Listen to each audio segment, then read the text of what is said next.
How are we doing, guys, and welcome back to the channel. This is just a quick update regarding the fan forum that happened last night at the Pirelli.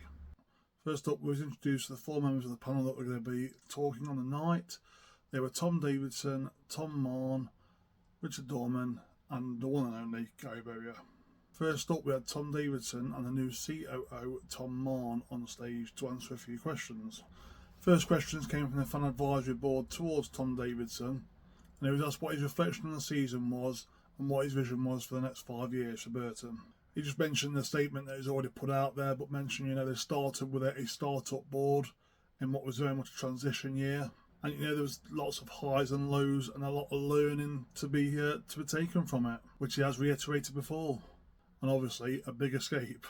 He mentioned he was happy with his first version of the new board to take the club forward and build the modern Burton Albion for the future, based on the values that they actually want as the ownership group, and that he was proud to start a new chapter. Next up was asked about why invest in Burton Albion, which I think he has sort of answered before, really. And basically, it was for the love of football and to make a positive impact in football as well. In the long term, trying to take the club to a better position than where they came in. Tom Mahon was then asked a couple of questions by the fan advisory board.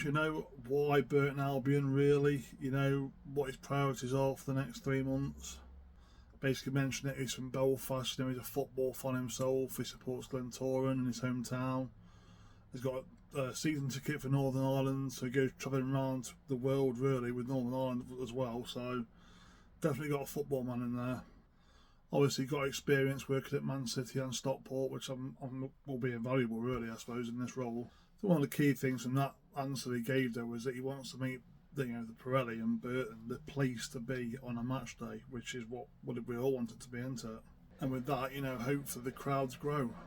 He mentioned he'd been taking a look at all the things that have been set up, the ticketing scheme, the fan zone. He was at the Cambridge and the Wigan games, so he was part of the atmosphere and spotted gaps in the crowd, so again wanting to grow that. So obviously got a lot of business experience, but being a football fan as well, I think it's also going to help in the long term.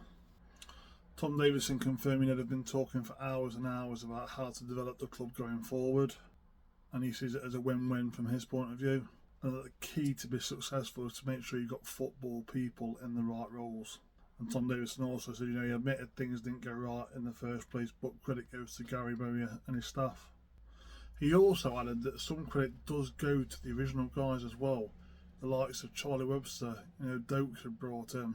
Roman Burrell was all part of the original people that were at the club, so some credit does have to go to them.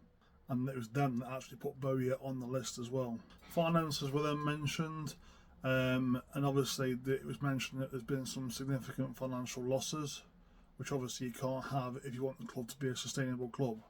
But the club is in a safe place from the actual investment families, and they're not wanting to put the club into debt, which none of us want. It's about running the club smart and investing in people. One of the other things mentioned was the long-term vision, selling players to keep the club sustainable, which, let's be honest guys, most EFL clubs are the same. You've only got a few out there that can keep buying and buying. It's just a modern way of football nowadays. Tom M also then said to us that there's untapped potential that he sees in the club, and he thinks he can achieve a lot at Burton and elevate the matchday experience for the fans. Tom M was then asked if Burton Albion were a stepping stone for him, to which he responded with, no, they are not a stepping stone. He's done a lot of hard work at Stockport, and he sees a lot of synergies, I think that was the word he used, between Stockport and Burton Albion. And he believes he's lucky to get the opportunity to work at Burton, and his position was agreed before League One safety was secured. So one of the reasons he left Man City was because he could see the disenfranchisement of fans at the club, and I think that's the same at most big clubs, to be honest with you. And he wants to feel from the fans actually what we want within reason at the club, which I think is great to hear. Going back to Tom Day, he mentioned how great the fans have been recently, and there's a fantastic atmosphere at the club. He mentioned the Brewers Union. He even mentioned the bananas at Charlton away, and he mentioned how good the atmosphere in the pub at Charlton away was before the game as well. And he says it's something to build on, so it is credit to all of the fans for that. And he also touched on, honorary chairman Ben Robinson, saying the club was run by one man, as a lot of clubs in the EFL have been until recent times. But now, getting an investment group, a team on the board. He basically said now a team effort rather than just one man being the face of the club. He also said he is still part of the ownership group, he's not dying, and he will be coming back at some point. He also said he was looking forward to the kits and pre-season, which I think we're all looking forward to seeing what the kits are for the 75th anniversary. But he said now is the right time to hand over to the new team and see what they can do. Next up was Gary Baer and Richard Dorman, the new sporting director. Gary opened it up pretty funny, to be fair. He said, last time I was on the stage was a couple of weeks ago. I was singing on stage. Obviously after the Wigan game. Apparently he was on there singing Bob Marley and Kaiser Chiefs I Predict a Riot by all accounts. The fan advisory board congratulated him on staying up, and he just still said he can't believe it's not sank in yet, can't believe how they did it, but it was an incredible achievement by everyone. And next season he wants to try and build a team that is as competitive and will fight for the shirt. He was then asked about, the overhaul of the squad which had been mentioned. That's obviously an interesting point for every fan that was there. The loan players have all gone back. Players that are out of contract, they've been offered new deals, he hopes will sign. But we live in a mad football world, was the way you put it now.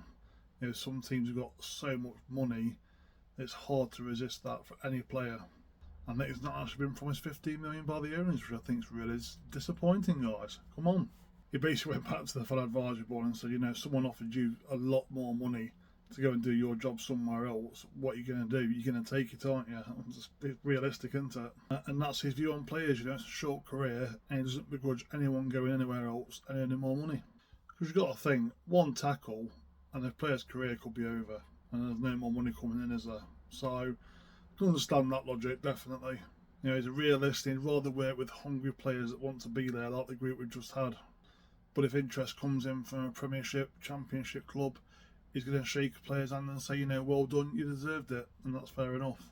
I know it's not necessarily what fans want to hear, but that's just the world of football we live in now, guys. Richard was asked a couple of questions about himself.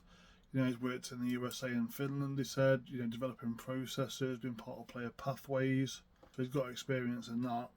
Realistically, you're going to be selling players, developing players and selling them to try and rebuild the squad to keep the club sustainable. But with the funds that come in, get more players in that are willing to fight for the badge. They were then asked how the recruitment process worked, and pretty much they mentioned data-driven, a scouting network. It's pretty much what you expect now of a modern football club, to be honest with you. But long-term plan is to scout players for a couple of windows' time, because Richard has only just come into the club.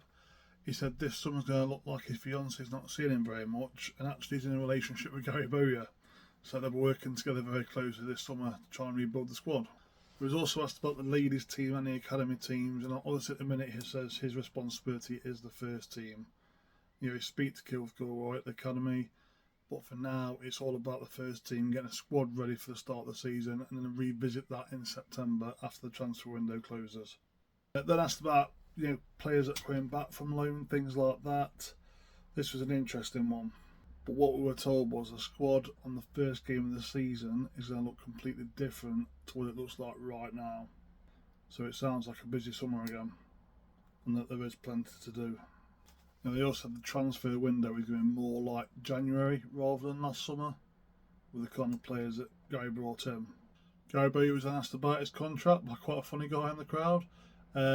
He's confirmed he's got a contract until June next year, which again, we're all quite happy about that. One thing that got the crowd laughing was Gary was asked, how can he devote all his time to Burton Albion, considering that he's probably going to get asked to be a consultant for the Pope because he performs miracles. That got a good laugh from the crowd that were there.